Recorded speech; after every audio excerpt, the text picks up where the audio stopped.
This is Special Agent Sean Keyes, Regional Director of the Otherworldly Lifeform Task Force.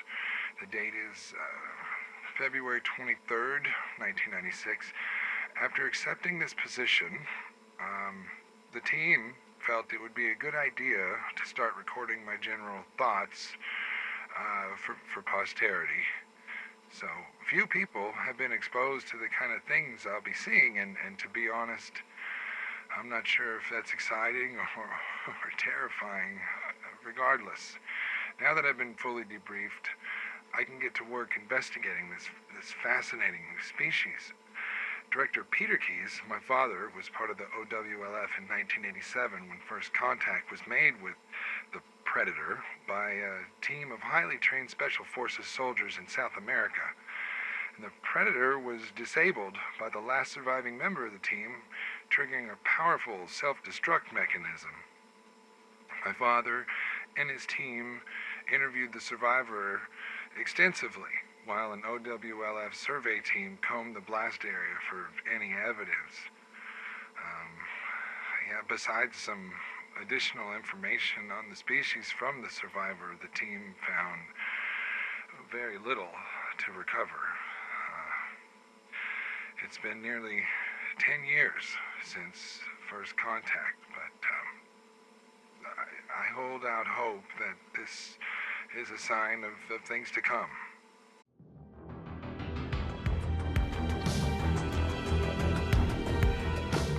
December 3rd, 1996. Things have been moving slowly. I knew this would be difficult, but there's finding a needle in a haystack, and then there's finding a needle in 20 haystacks. I've spent most of my time sifting through hundreds of documents and countless data entries trying to understand the predators, a name my father apparently gave them. After the OWLF made contact with the survivor of the Valverde encounter, Alan Schaefer, they received a wealth of knowledge that helped define how these creatures operate, luring and stalking prey, skinning them, making trophies of their bones. I mean, these are the hallmarks of a sport hunter, not a simple carnivore. And furthermore, when Schaefer was completely disarmed, the Predator removed its own weapons, suggesting a cultural system of honor. And after the first encounter, things started to fall into place. Some details and past stories yielded more data in retrospect. And these notes, looks like we've had multiple documented encounters over the past few years, but nothing that yielded more than stories and other anecdotal evidence.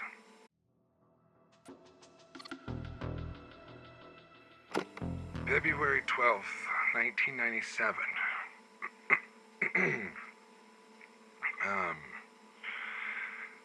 The team here has spent the last few years working on countermeasures and other methods for hunting the hunters.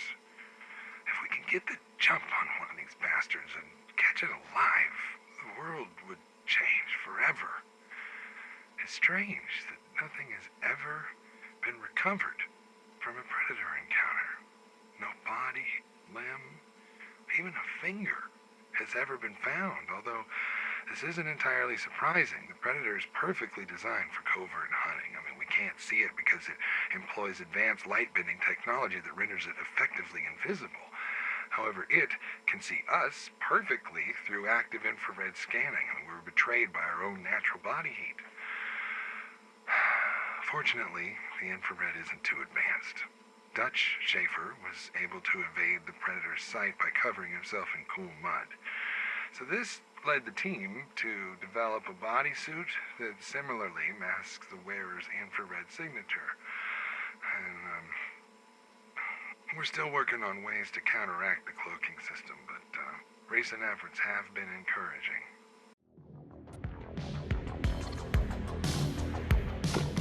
July 2nd, 1997. It's happening. We've gotten word that a crime scene in Los Angeles reportedly contains hanged, skinned bodies. LA is also experiencing a record heat wave, which correlates the data suggesting that ambient heat is a factor when predators choose their hunting grounds. Now, I'm convinced that we're experiencing a new encounter. The field team boarded a plane hours ago and should be on site before the end of the day. To maintain secrecy, my father and the OWLF agents are going undercover as DEA agents investigating drug trafficking in Los Angeles. Our intent is to capture the city hunter alive. Now, with this goal in mind, we've outfitted the team with infrared suits, nitrogen-based freezing mechanisms, and a broad surveillance package to monitor as much of the city as we can. I shouldn't get my hopes up, but this still could be some kind of, run-of-the-mill homicidal maniac, but I wouldn't put money on it. Until our team receives confirmation, we're holding back to prep the lab for receiving. The next few days should be interesting.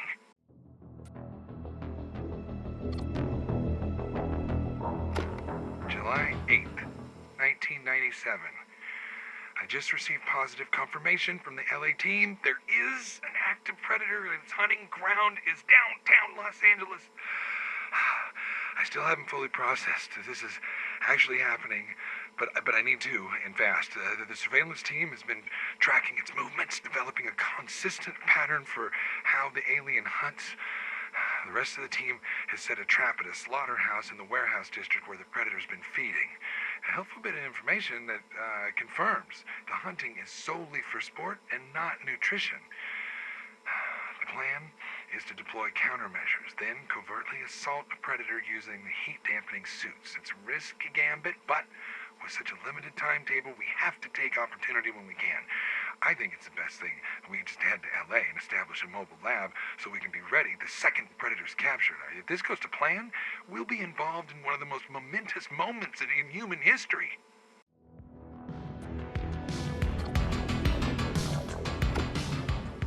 July 10th, 1997. It's been several days since the LA encounter. The director of the OWLF, Peter Jacob Keyes, my father, was killed in the line of duty attempting to capture a predator codenamed City Hunter. I was in Los Angeles that night. I was prepping the mobile lab for capture, only to receive a panicked message from a survivor of the raid. The City Hunter was more prepared than we had thought. He managed to kill most of the team inside the slaughterhouse, including my father. It's a dark day for the OWLF. We failed to give mankind proof we're not alone in the universe while simultaneously letting a threat to our species slip through our grasp. But we have to move forward. While we did fail to capture the City Hunter, we collected an impressive amount of data on it. Most significantly, an account from Detective Lieutenant Michael Harrigan, who supposedly killed the City Hunter with one of its own weapons. In his statement, he reported that shortly after the City Hunter expired, a host of older aliens appeared. And they spared Harrington, allowing him to leave. Taking the City Hunter's body with them, they launched their spaceship into the night sky. We retraced Harrigan's steps based on his testimony. And while battling the City Hunter must have had its share of collateral damage, there was little evidence that could be differentiated from the normal gang violence found in Los Angeles. However, in a rather nondescript alley, we did find something that, while not worth the price that we paid, will pave the way to making our sacrifices not in vain. It was blood. The undeniably extraterrestrial bioluminescent green blood of the predator. And this, in and of itself, was a remarkable find. But at the end of the blood trail was the City Hunter's arm. I immediately ordered for the alley to be quarantined should someone wander onto the find, but I was too late. Somebody was already there.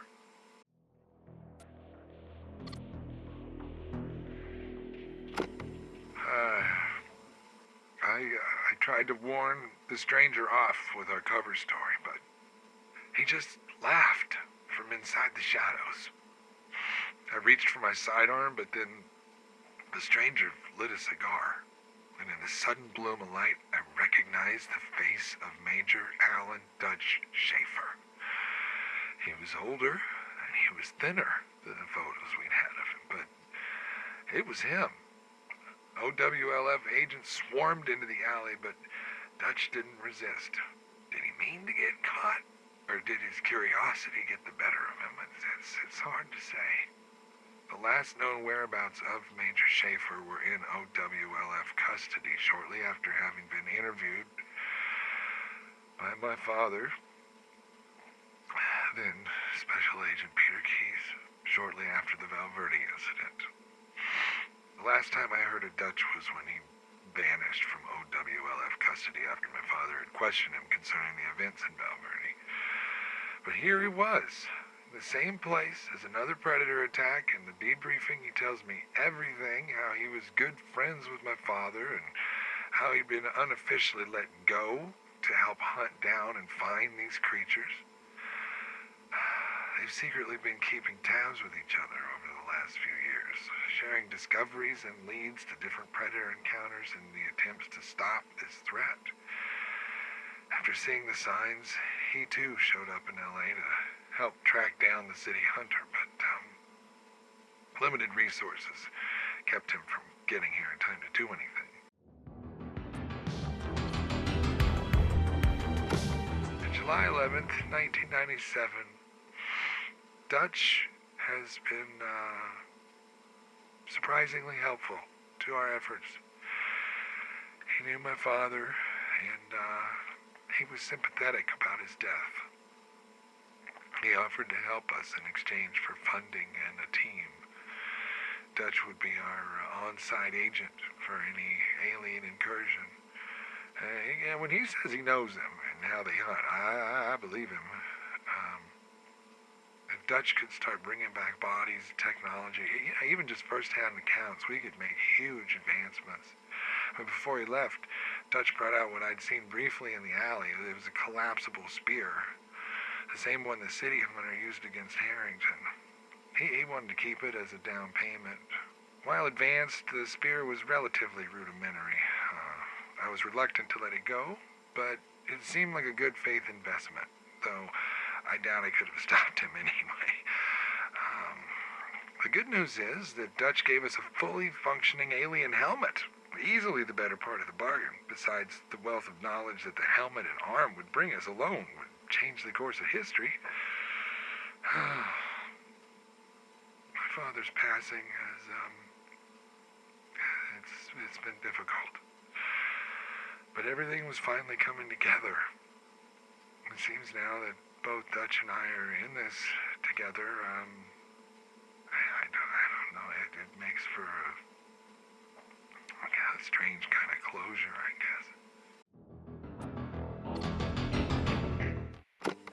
September 21st, 1997.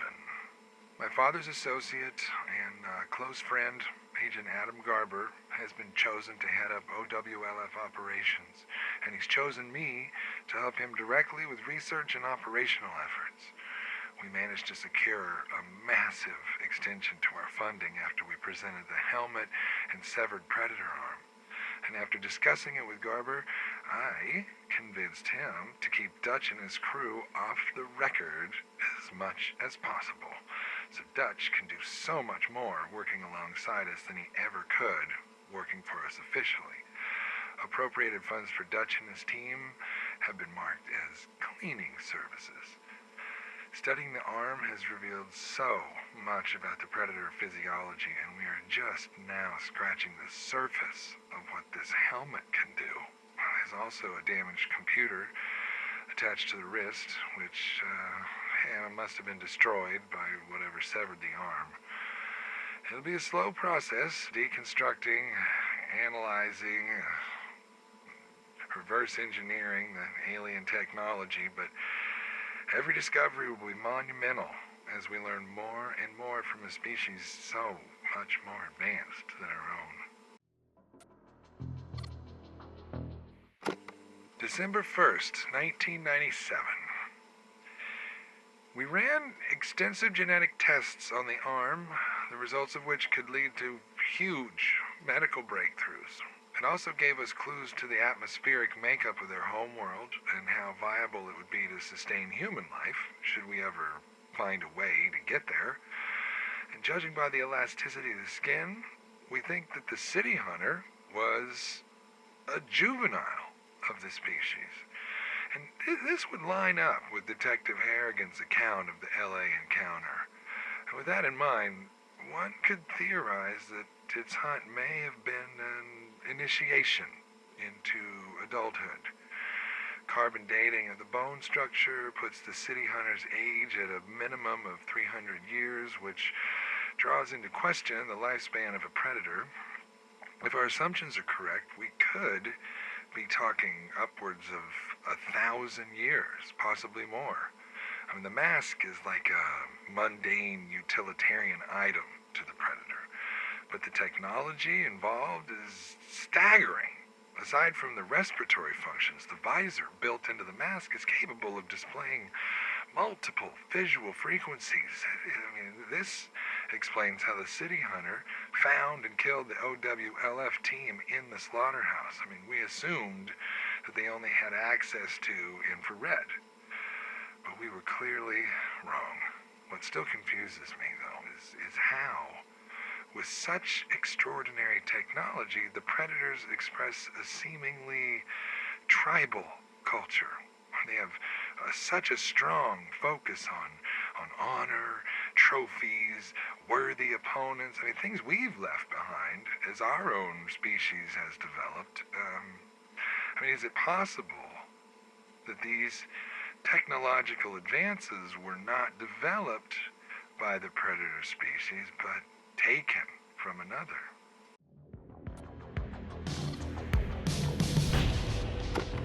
March 12th, 1998. We've had our first strong lead since the LA encounter. At 2 a.m., a Special Forces group in Cambodia went MIA. The OWLF was alerted about the missing soldiers when skinned bodies was flagged in an update to military intelligence. We dispatched Dutch and his crew to the location within hours. Our research suggests that predator hunting grounds are active for roughly a week, and then we assume they return to their home world. But what's worrying is that our rate of detection seems to be escalating. I mean, either we're finding more predators or they're sending more. And this is exciting, but it's also worrying. If the number of predator events is increasing, we will inevitably cross a threshold where there are too many to handle. Dutch's team is highly effective at dealing with the menace as it is now, but unless we develop an advantage, humanity isn't prepared to face predator invasion.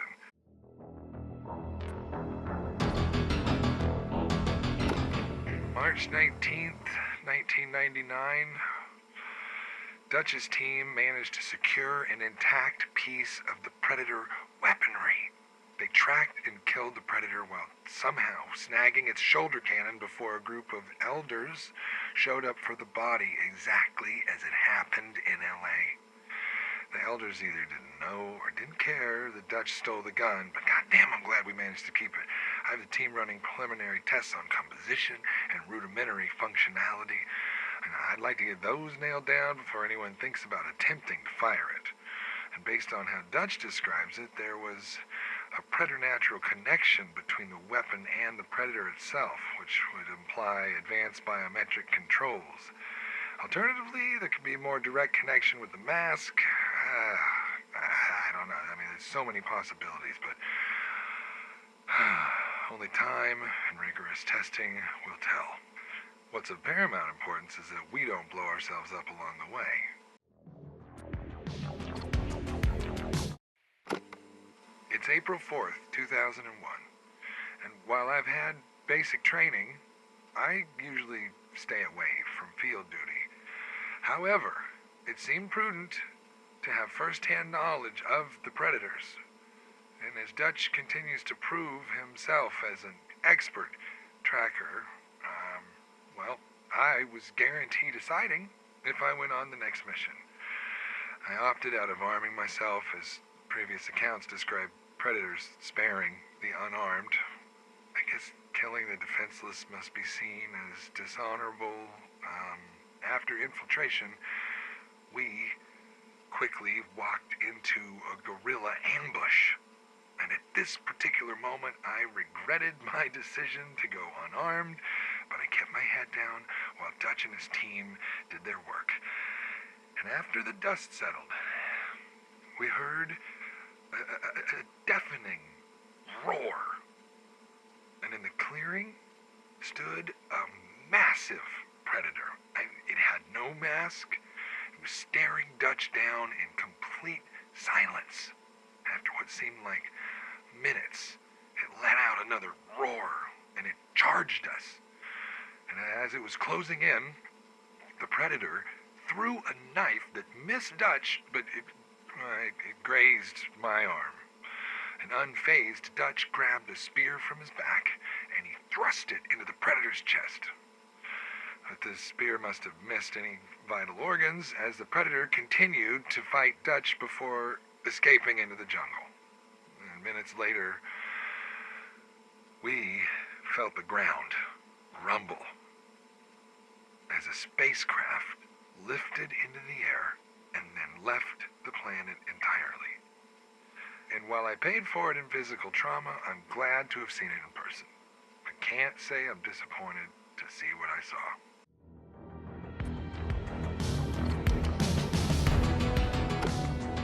October 27th, 2004.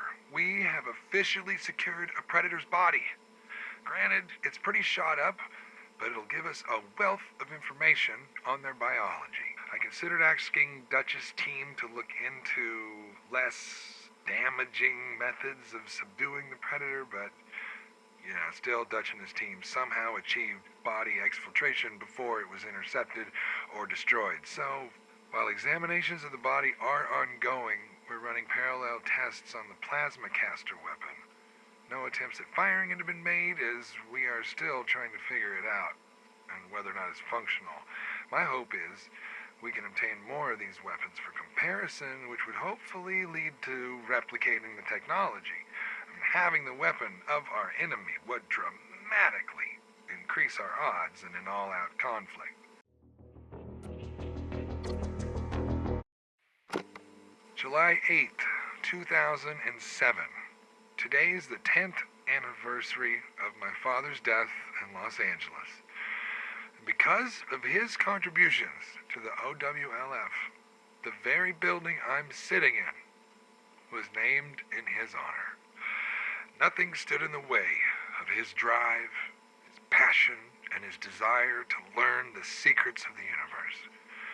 With everything we've accomplished since his death, I'd like to think he'd be proud. And the best way to honor him now is to make sure his legacy lives on. Our team will continue to make history in the name of Peter Keyes.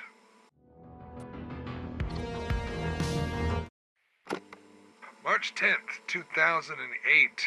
The team is pretty shaken. On our last mission, Dutch's crew was killed.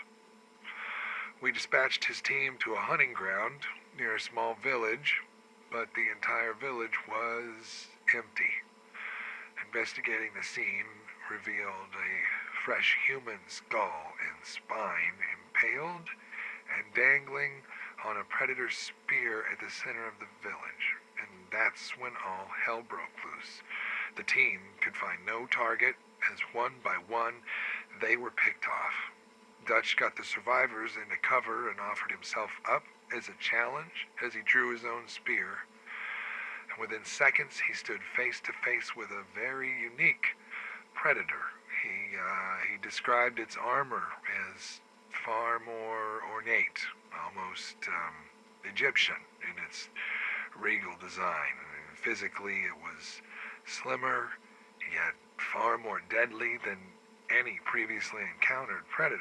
Based on his description, I'm confident that what he encountered was the female of the species. I mean, our assumption has been that all known predators have been male, though up until now it was mostly an informed guess. Dutch was ambushed. He was pinned to a wall by the female's net launcher, and he observed the predator walk toward him and then activate her shoulder cannon, which quickly shot every member of his team with astonishing precision. And as the razor netting cut into his face, blood apparently ran into his eyes, and Dutch says he only barely saw the predator cloak and disappear into the jungle. Given the heavy casualties, Dutch's severe injuries, it's unlikely we'll be sending teams out for some time. I fear we've kicked the hornet's nest on this one, and well, now the queen is pissed.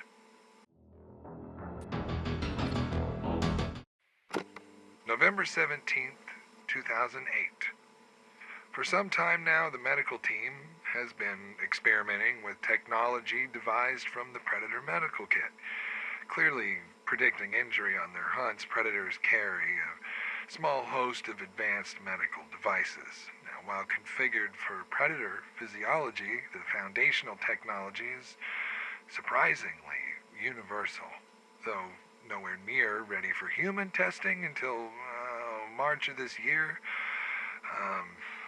Dutch returned from a hunting ground with severe injuries after a confrontation with the predator female.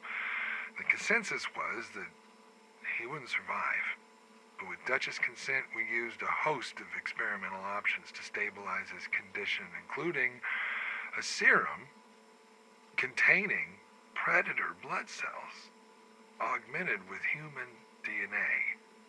Now, one of the factors that contributes to the predator's long lifespan is their ability to regenerate tissue, and our hope is that this can be altered to identify human tissue as its own and repair it accordingly. So far, the serum has accelerated expected convalescence. What a man of Dutch's age should be able to heal in a year occurred in under 3 months. He will remain in quarantine and the side effects of the serum can be identified. Given how severe his injuries were, it's a small price to pay, though at some point we'll need to discuss sterilization with Major Schaefer. As if this affects his DNA, we can't risk that change disseminating into the gene pool. It's May 24th, 2010, and things have been alarmingly calm, which is making me nervous. A short time after Dutch's brush with death, we had an energy surge that only affected the predator equipment. We have no idea what caused the surge and can't tell if it damaged anything, but it was definitely some sort of localized anomaly. Granted, we've collected quite the assortment of predator tech, but the possibility of losing even a few pieces is terrifying. I'm worried that this has something to do with the emergence of the predator female. Are they preparing for something? I doubt they've decided to leave Earth alone. Either way, we're in a holding pattern until the next encounter, but with this predator drought, we may be out of luck.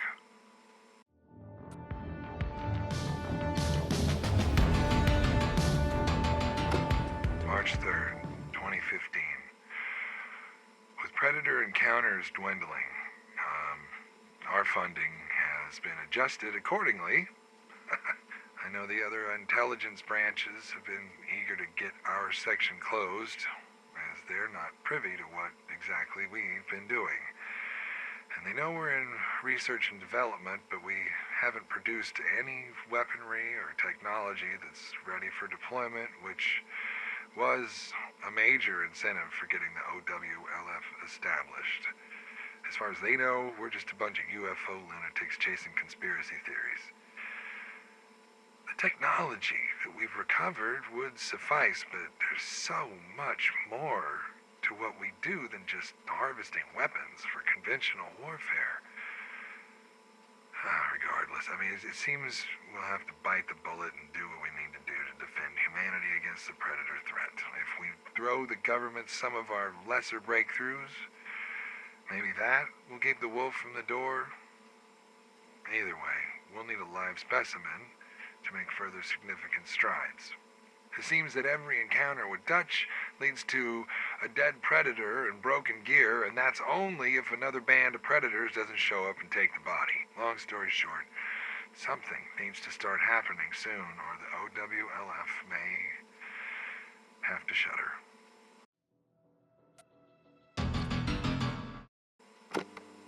Final entry, August 29th, 2016. It's official. They're abolishing the OWLF. In my opinion, it was a certain central agency that stuck the final knife in our back. But that's not relevant anymore. A group of private contractors pitched a task force to replace us, and it was approved. Because we blazed a trail of discovery, they were able to swoop in and overpromise without putting in any of the legwork. Because of their prior weapon development experience and the guarantee of a predator within 1 year, they were swiftly greenlit. Many of our other agents, myself included, were given jobs on this new Project Stargazer. Since this is no longer the OWLF, I suppose I don't need to record these anymore. It's not like anyone will hear them. Research department's being cataloged and classified for storage. Still, I just wanted to say,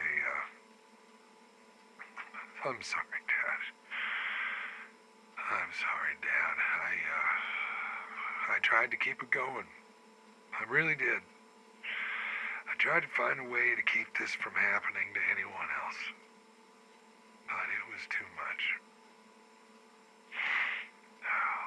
Project Stargazer is not what you built. But I will make sure I bring your vision with me. Fortunately, Dutch managed to stay out of our official works, but I'm sure I'll be hearing from him soon.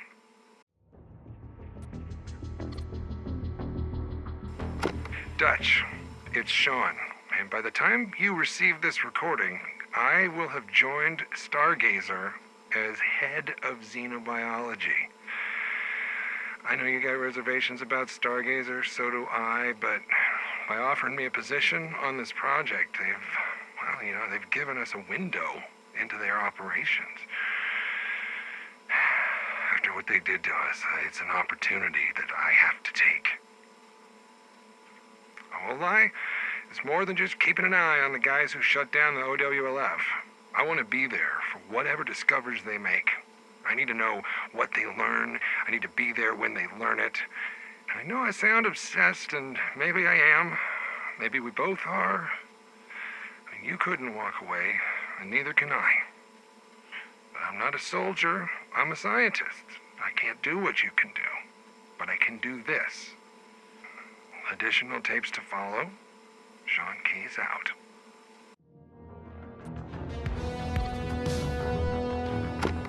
The last few months have been frustrating.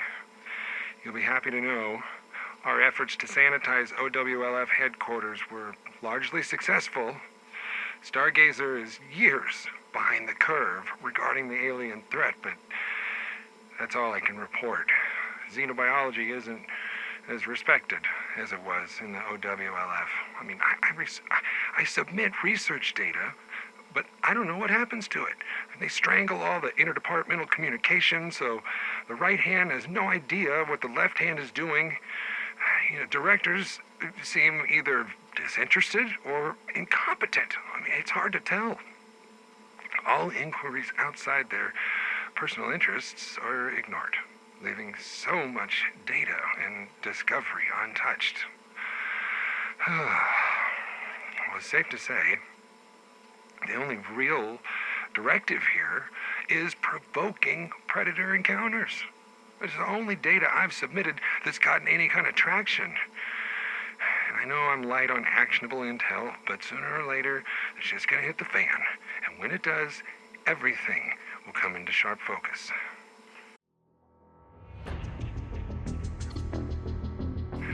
Stargazer has identified the hot zone phenomenon. I was hoping it would take them longer, but sooner or later, they were gonna correlate environmental data with localized conflicts. And knowing that the predators hunt armed combatants in hot, humid locations has significantly narrowed their field of search. But we've crossed the threshold from inconvenient discovery to horrifying application. Someone in logistics let it slip that a deep cover team had been dispatched somewhere in Central America, and days later, a known cartel war goes completely apeshit. A week of the most violent exchanges they have seen in years. We can't know for sure if there was a predator event, as trophy claiming isn't unheard of in some of the more ruthless cartels, but there was a report of an enforcer who was missing his head and spine. When the directors read that report, I suddenly became really important to them. They wanted to know how we can provoke them. How violent do the battles need to be? What kind of people would make the best bait? This wasn't a one-time deal, Dutch. They're not going to stop.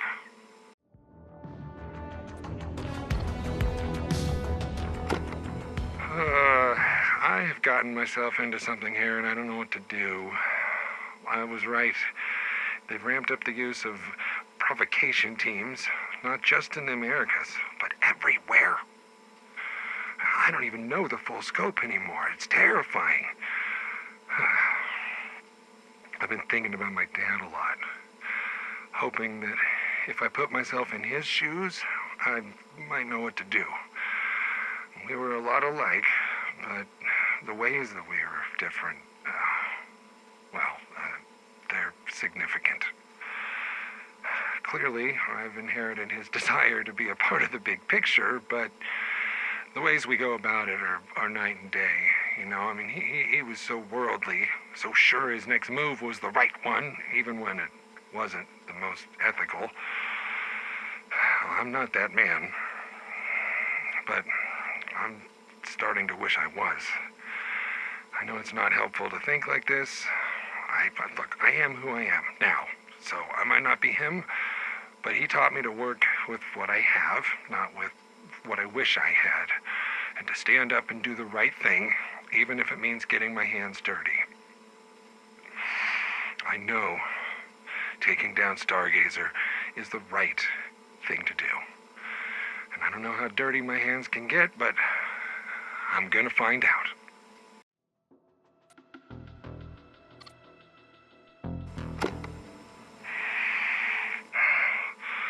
Oh, God damn it. I was just in a department heads meeting with the directors. And they're not content with just poking the bull. No, they want to sell the bull a frickin' machine gun. Apparently, they lost too many agents starting skirmishes. But that isn't the real problem. Those are just human fucking lives. The real problem is that the conflicts don't last long enough. They need to stretch them out to keep the predator window open as long as possible. I tried to steer him off of it. I really did. I'd lied. I told him the data doesn't follow. And then that fuckwit from logistics drops his brilliant idea. They could sell arms to the losing side of a conflict, and if they start to win, we just sell arms to the other side. We just keep the meat grinder going until fucking aliens show up. I mean, I can't let this keep happening. The larger consequences of this kind of instability are global. I have to tell someone. That someone is you. And I don't know how much of the DOD is in on this, so I gotta take it to the office of the Inspector General, and if they don't do anything, well, then I guess we're just fucked.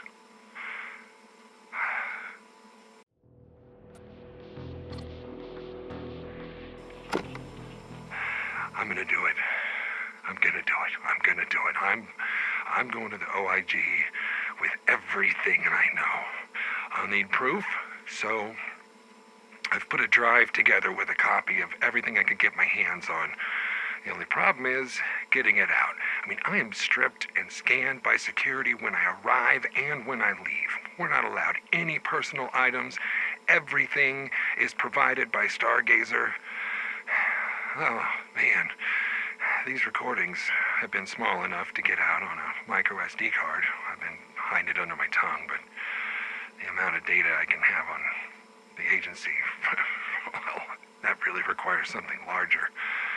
And, well, you know, there's only one conventional way I can think of smuggling this thing out, but, might be a bit uncomfortable. You know what I mean?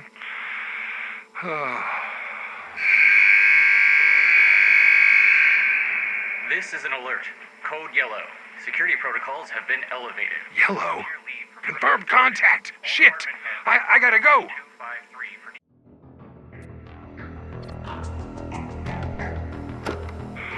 Oh shit, is it still recording?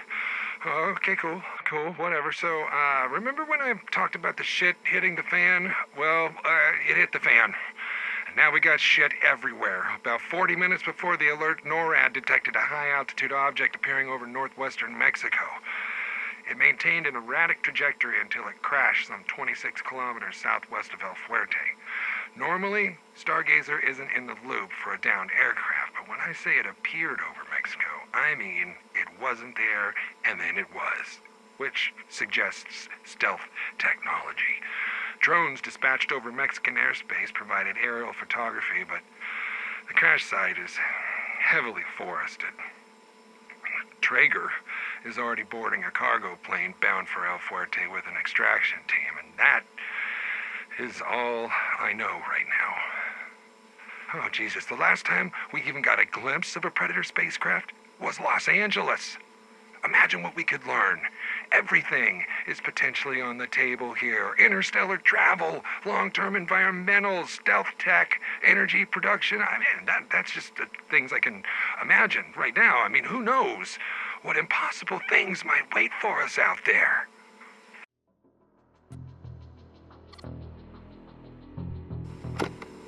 We pulled a live Predator from the wreck.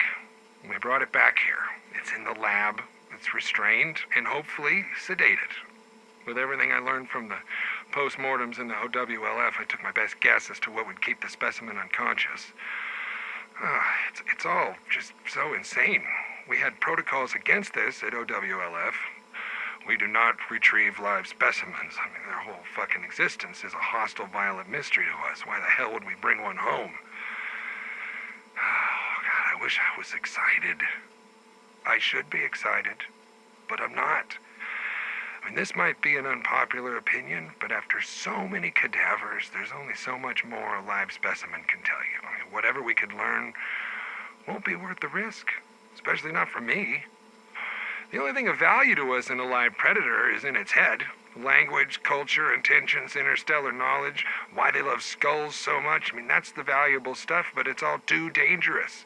We have no idea what it can do, how much harm it can cause. I wish I could just poison its IV and end this nightmare before it begins.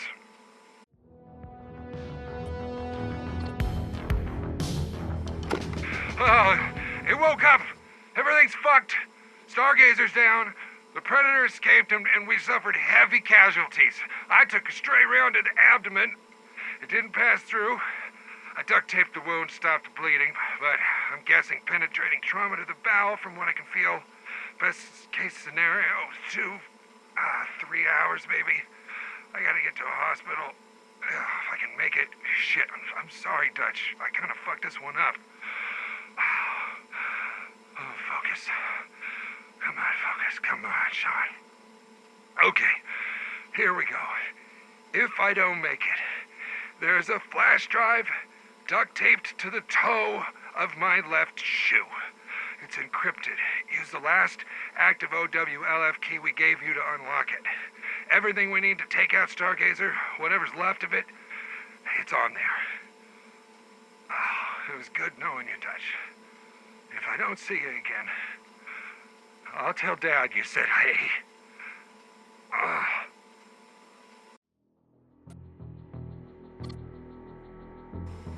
I know it's been a while since my last contact, but the good news, I'm not dead.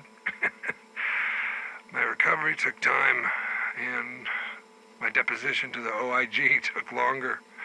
I'll save you the details and get straight to the point. DARPA doesn't want any of this going public. Their incompetence, lack of oversight, the stacks of dead bodies and alien fucking life, the whole clusterfuck would get them abolished. They'd hoped to turn Stargazer around by installing Quinn McKenna as director, but his experience is limited and Stargazer's rot was baked into everything it did. There's no saving it. I briefed them on our success in the OWLF, and they weren't thrilled to find out what we'd been hiding from them. But they weren't in any position to throw stones. It gave me some leverage, so I pitched reinstating the OWLF. We get back to business. I keep their dirty secret under my hat, but only if I'm made director. It was a risky move, but they're backed into a corner. So I'm putting a team together. If you want in, I'm sure you'll find me.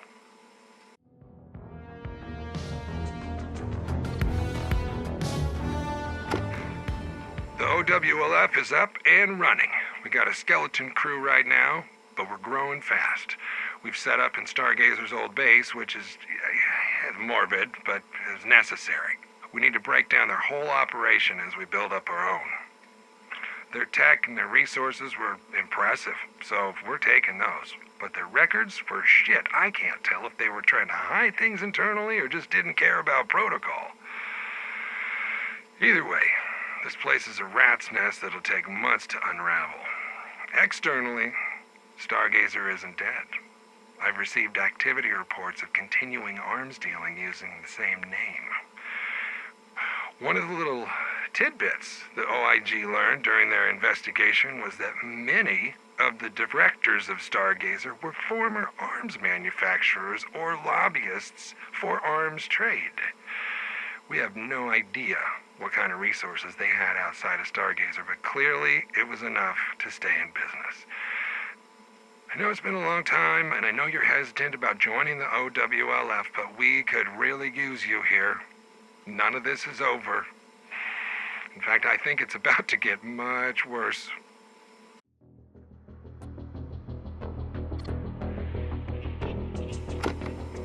Well, we've been cataloging Stargazer's Predator tech and found an old artifact in deep storage.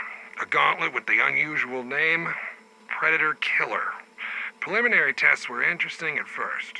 The gauntlet projects an expanding armor over the wearer in a visually impressive feat of nano-informatics.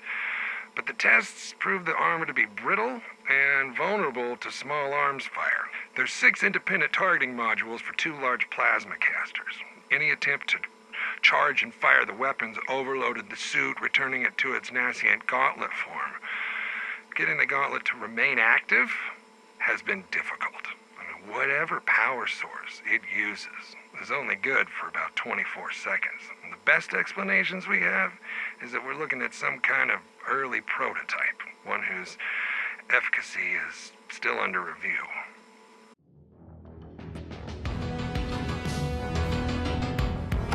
Stargazer's been bolstered by a number of successful operations in the last few months.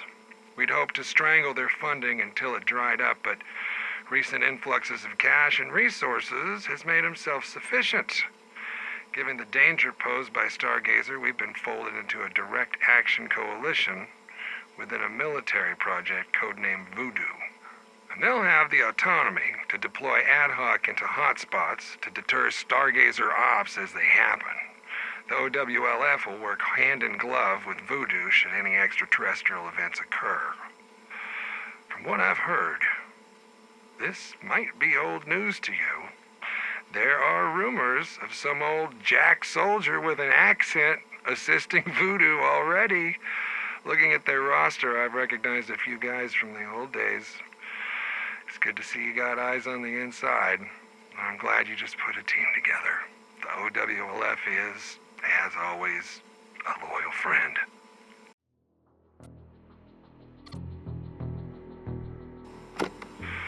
Whew, this shit is getting beyond my pay grade. I just received a debrief from Voodoo Point Man Zeus. His team hit a Stargazer forward operating base in Bolivia. The problem is, Stargazer wasn't there. It was some private military contractor. Now, we know for a fact that this was a Stargazer opt, which means they're farming this shit out to PMCs now. At first, I thought it was to keep their hands clean, but the PMC didn't even know why they were there. Totally in the dark. They only had the one order: secure the location and engage local guerrilla groups on site. You can imagine the kind of mercenary that'd attract. Disgraced soldiers with itchy trigger fingers. Stargazer, it isn't just supporting wars. They're starting them. And the worst part is working. Predator activity has jumped 15%. Localized exactly where Stargazer has been sticking its fingers. I hope you're on this, Dutch, because if you're not, you need to be.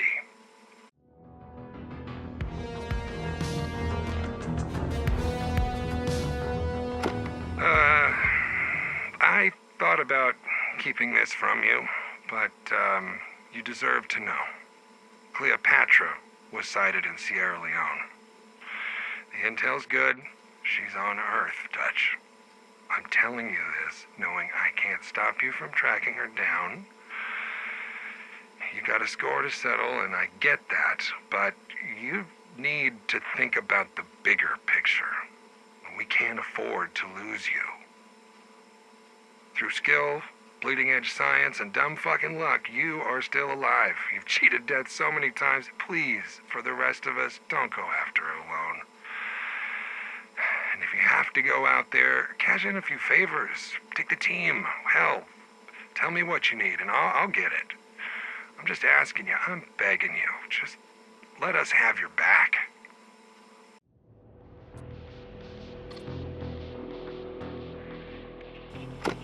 You want to hear something wild? Earlier this year, we launched the Canis-1 Deep Space Reconnaissance Satellite. Taking what we've learned about Predator spacecraft, we hope to detect their incursions before they set foot on Earth. And we were still fine-tuning the system when it detected its first anomaly.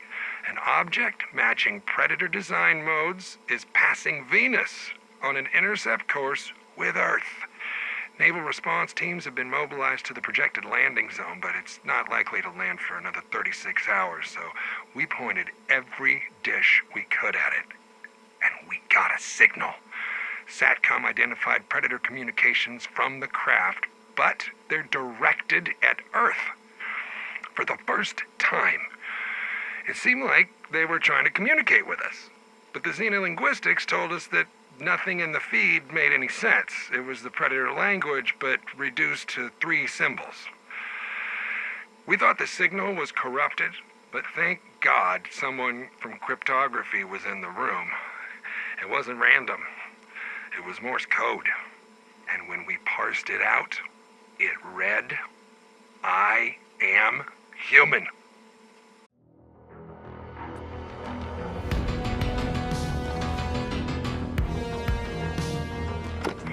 Dutch, if you thought that last transmission was fucking wild, allow me to blow your goddamn mind. We found the craft deep in the Mexican jungle. Its pilot? Human. Very human. Isabel Nissenbaum, elite sniper. She was declared AWOL, which is a shame for a lot of reasons. Dutch, I need you to know, I'm serious when I say that at 1,200 meters, she might be one of the most deadly people on Earth. Which only makes more sense when we found out she'd spent the last year on another fucking planet being hunted by predators. I mean, they have a whole planet reserved for hunting people. I mean, from her account, of 8 people, all proven killers, she's one of 2 who escaped. Now, she's got no memory of how she was abducted. No memory. Dutch, they're snatching people right under our noses. I mean, if we had no idea this was happening, what fucking good are we?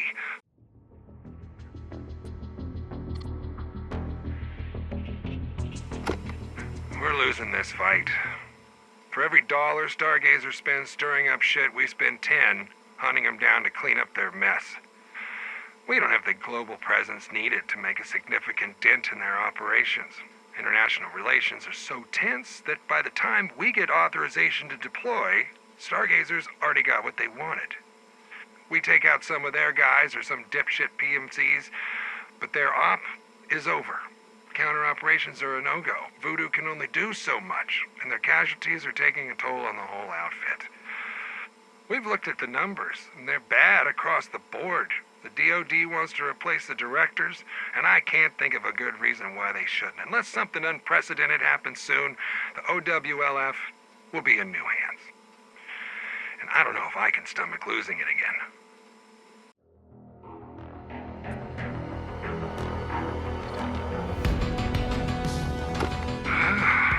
Well, it's already happening. The board at the OWLF is being replaced. I've been asked to stay on, but I don't see the point. My family's given everything they had to protect our world, and now it's all going up in smoke. I want to believe we've made things better, but I don't know if that's true. We thought we were guarding the world, and half the time feels like we were asleep on the job. You were right.